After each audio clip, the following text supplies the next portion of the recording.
E uma coisa que eu gosto de chamar a atenção é que habilidades técnicas, tá?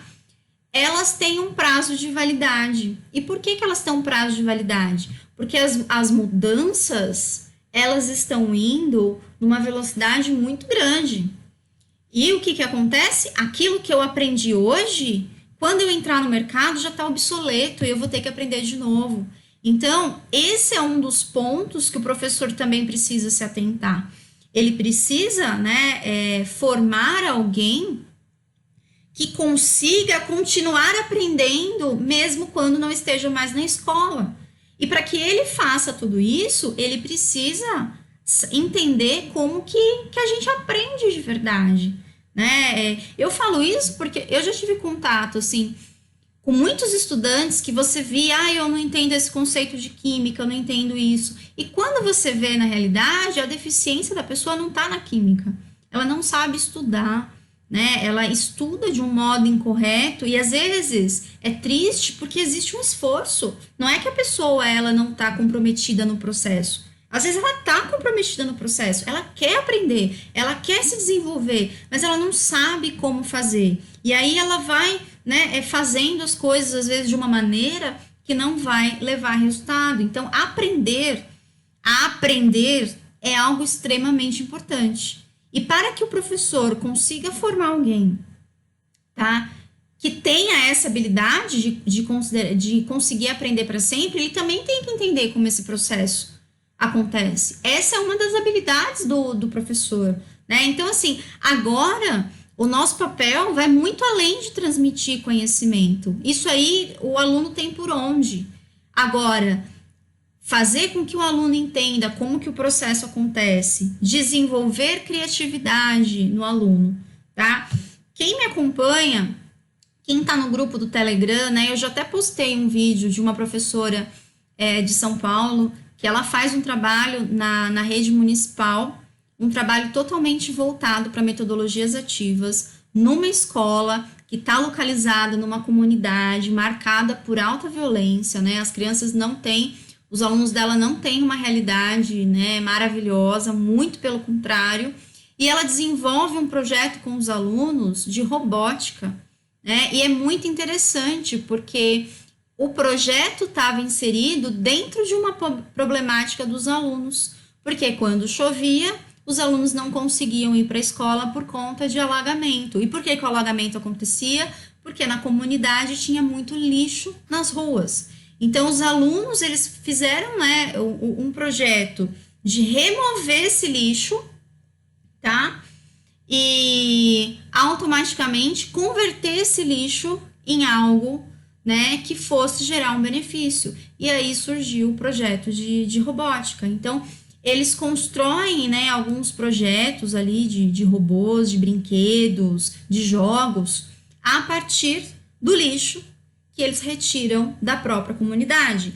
Então, isso também é uma coisa importante. O aluno, ele tem que se sentir pertencido à escola. E para que ele se sinta pertencido à escola tem que estar fazendo algo para melhorar a vida dele, mas que ele perceba isso de uma maneira direta, ou seja, que ele sinta ali, olha, eu tenho um problema e a escola está se preocupando com esse problema, né? Então, era um problema, esse projeto funcionou para essas crianças, mas pode ser que para crianças de uma outra localidade não tem sentido, porque às vezes não é um problema deles. Então, tudo parte de um problema. Veja o pensamento criativo. O que é criatividade? É uma ferramenta para resolução de problemas.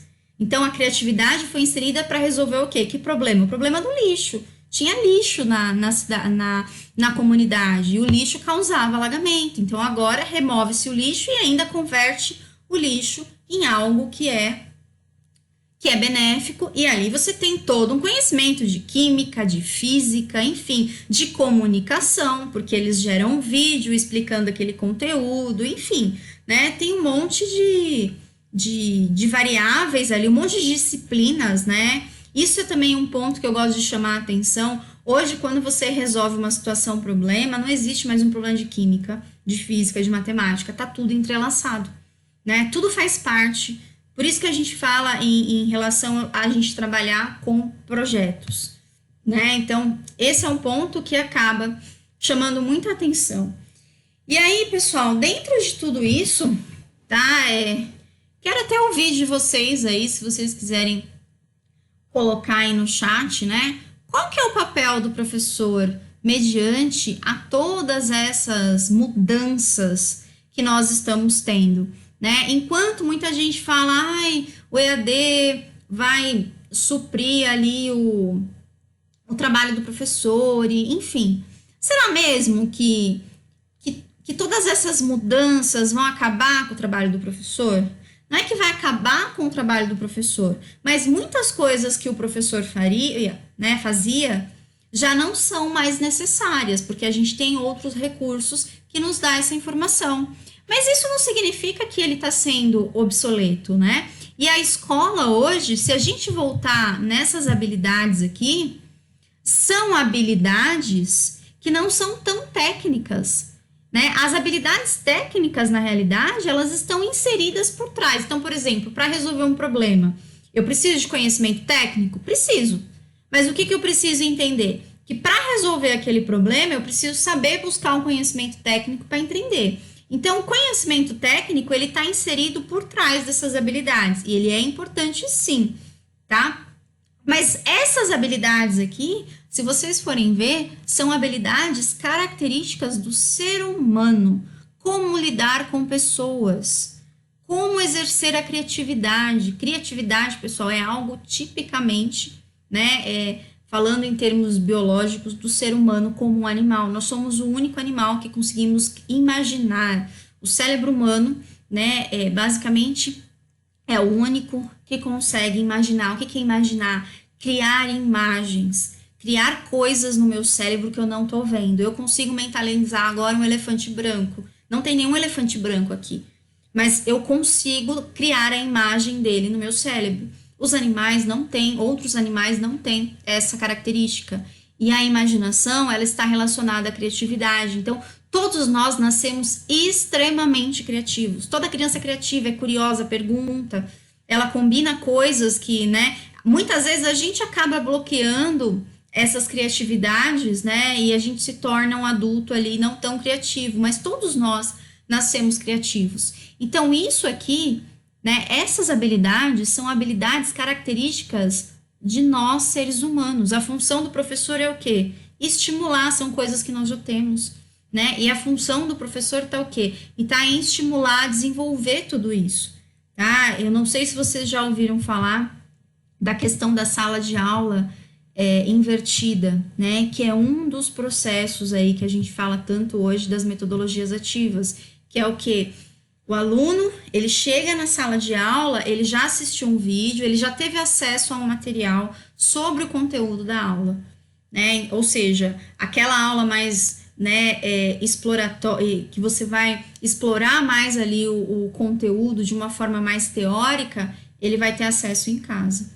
E aí, quando ele chega na escola, na universidade, ele vai trabalhar com situações, problemas. Tá? Existem universidades americanas que não existem mais aulas tradicionais. As aulas são fundamentadas em situações, problemas, e o professor está ali como um facilitador e ele vai orientando os alunos nos projetos. E são situações, problemas reais, tá? De empresas, da comunidade, são situações reais, né? Então, isso também é um ponto que a gente precisa começar a entender, tá? Então, assim, pessoal, as tecnologias, elas estão aí, né? Eu acho que é uma inovação que veio para ficar e não tem como a gente rejeitar isso, né? É algo que tá aí, tá? Que não tem como a gente tentar voltar atrás com tudo isso. Agora, o que cabe, né? O que é nosso papel, né? É fazer com que essas tecnologias, elas não sejam, né, não sejam elas que nos dominem, mas que a gente domine elas. Porque muitas vezes acontece isso, né? O aluno, ele é viciado nas redes sociais, muitos de nós também, né? A tecnologia, ela acaba nos dominando. E não é isso para ela veio. Nós que temos que dominar esses recursos para os benefícios próprios, senão realmente ela pode nos atrapalhar. Se a gente souber utilizar, a gente tem ferramentas riquíssimas, tá? Hoje você pode, né, quem dá aula particular, por exemplo, você pode dar uma aula particular com o Zoom, que é uma ferramenta para aula ao vivo, que você pode dar aula particular para uma pessoa que está em qualquer lugar do país, né, por meio da ferramenta, tá? Então, assim, existem hoje, né, possibilidades que a gente não conseguia fazer no passado, né? Então, assim, elas vieram, né, dependendo de como a gente utilizar essas tecnologias, elas vieram sim para nos ajudar. Só que a gente tem que pensar assim, se ela veio para me ajudar, eu não posso continuar dando uma aula, continuar fazendo o meu trabalho fingindo que elas não existem. Então eu vou ter que fazer um adicional, eu vou ter que fazer uma coisa a mais. Então agora, se o aluno, por meio delas, ele tem acesso a uma quantidade de informação, eu posso, né, trazer, tá, essas informações, né, eu posso trazer melhor outras atividades, eu posso proporcionar outras coisas e somar muito mais para esse meu aluno. Por quê? Porque eu tenho a tecnologia que faz coisas que eu tinha que fazer no passado, agora eu não preciso mais fazer. Então agora eu consigo explorar muito mais esse aluno, transformar muito mais esse aluno, preparar muito mais esse aluno porque a gente deseja aí no futuro. Então é uma reflexão, né? É algo para a gente começar a pensar, tá?